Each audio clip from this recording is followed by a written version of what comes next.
ক্রিকেটটা তো খুব অনাকাঙ্ক্ষিত পরিস্থিতির কারণে হয়েছে। এখানে আপনারা লক্ষ্য করেছেন, আমরা একজন ক্রিকেটার মুস্তাফিজের অবমাননা হয়েছে দেখে পুরা বাংলাদেশ রুখে দাঁড়িয়েছি। তো সেখানে আপনার বাংলাদেশ ক্রিকেট বোর্ডের একজন পরিচালক পুরা বাংলাদেশের সমস্ত ক্রিকেটারদেরকে মানে জন্য অপমানজনক যে মন্তব্য করেছেন, অপমানজনক যে মন্তব্য করেছেন, আমি একজন ক্রিকেট ফ্যান হিসেবে বলি, আমার কাছে খুবই দায়িত্বহীন মনে হয়েছে এটা। আমাদের এখন গ্লোবালি এই মেসেজ দেওয়া প্রয়োজন, আমরা সবাই ঐক্যবদ্ধ একটা জাতি। ক্রিকেট বোর্ড, ক্রিকেটার, ক্রিকেট আমোদি, আমরা সবাই ঐক্যবদ্ধ একটা জাতি। আমরা দেশের মর্যাদার প্রশ্নে ঐক্যবদ্ধ রয়েছি।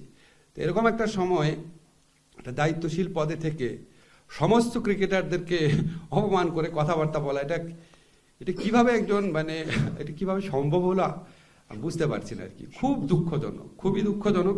যাই হোক, এটা ক্রিকেট বোর্ডের ইন্টারনাল ব্যাপার, তারা ব্যবস্থা নেবে।